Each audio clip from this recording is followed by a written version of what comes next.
नमस्कार, हल्ला बोल टीवी देख रहे हैं आप और मैं हूं आपके साथ खुशी। बता दें कि बिना ऐलान किए ही बिहार में पप्पू यादव और कन्हैया कुमार कांग्रेस के हो गए हैं सर्वे सर्वा।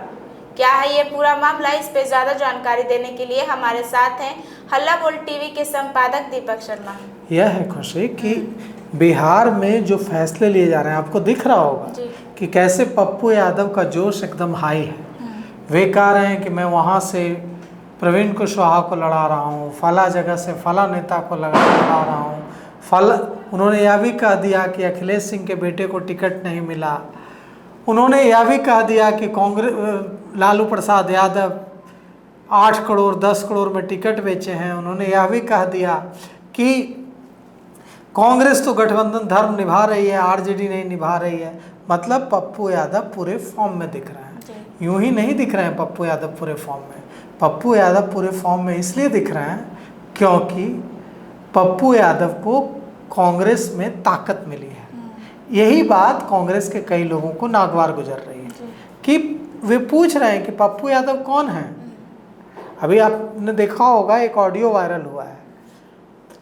आफाक आलम जो कांग्रेस के विधायक हैं और बिहार कांग्रेस कमेटी के अध्यक्ष राजेश राम का, उसमें भी आफाक आलम जो कांग्रेस के विधायक हैं वे पूछ रहे हैं कि पप्पू यादव टिकट बांट रहे हैं, पप्पू यादव कौन है कांग्रेस में। अब सवाल ये उठता है कि पप्पू यादव को इतनी शक्ति क्यों मिली और पप्पू यादव को इतनी शक्ति कहाँ से मिली और कन्हैया कुमार को इतनी शक्ति क्यों मिली और कन्हैया कुमार का इसमें क्या रोल है।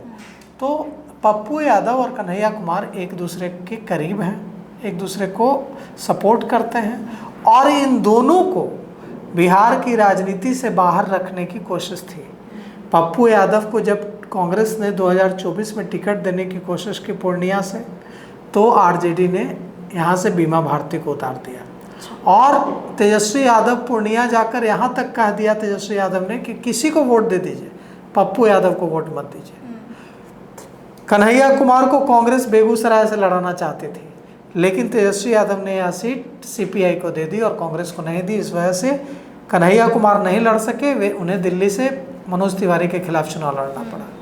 तो कुल मिलाकर अब हालत यह है कि कन्हैया कुमार ने पहले ही साफ कर दिया था, हल्ला बोल टीवी ने आपको पहले ही बता दिया था कि कन्हैया कुमार इस बार बिहार में विधानसभा चुनाव लड़ने के इच्छुक नहीं हैं और उन्होंने यह बात कांग्रेस आला कमान को बता दी है और उनकी इस बात का सम्मान भी कर लिया है कांग्रेस आला कमान ने। वे बिहार विधानसभा चुनाव नहीं लड़ने जा रहे हैं।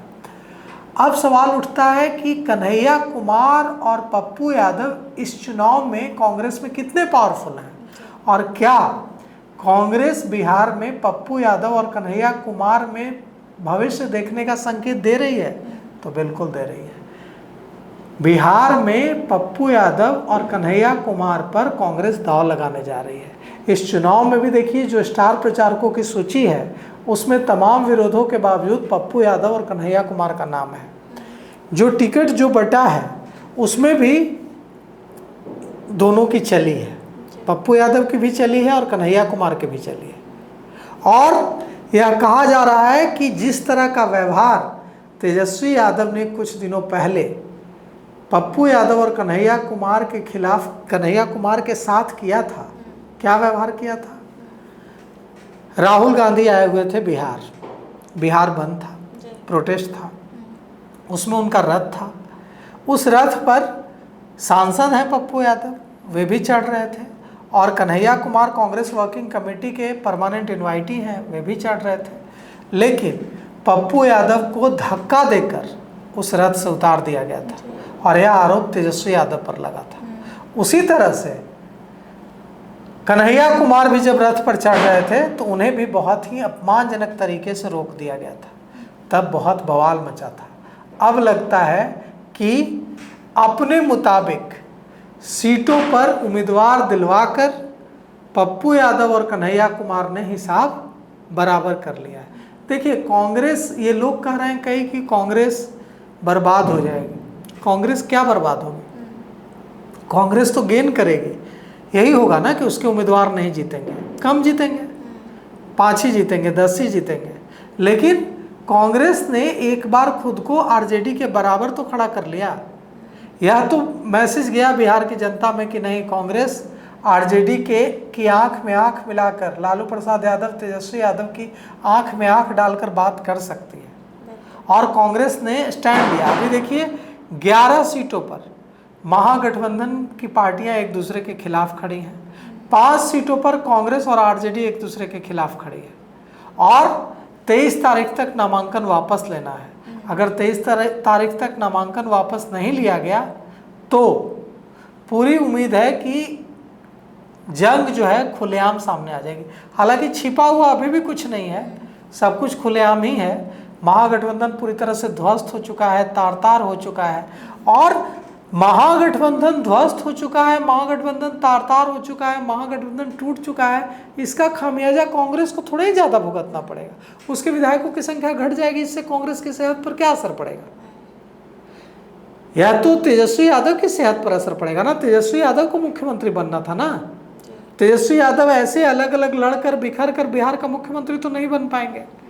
सीपीआई अलग लड़ रही है, कांग्रेस अलग लड़ रही है, आरजेडी अलग लड़ रही है, माले अलग लड़ रहा है, तो कुल मिलाकर के वीआईपी की गौड़ाबौराम सीट पर आरजेडी कैंडिडेट अफजल अली ने कह दिया है कि हम नहीं लेंगे वापस अपना नामांकन। अब वहाँ तेजस्वी यादव को आरजेडी के कैंडिडेट अफजल अली खान के खिलाफ प्रचार करना पड़ेगा, क्योंकि गौड़ाबौराम सीट पर मुकेश सहनी को चुनाव लड़ना था। मुकेश सहनी ने चुनाव न लड़कर अपने भाई संतोष सहनी को चुनाव लड़ा दिया है।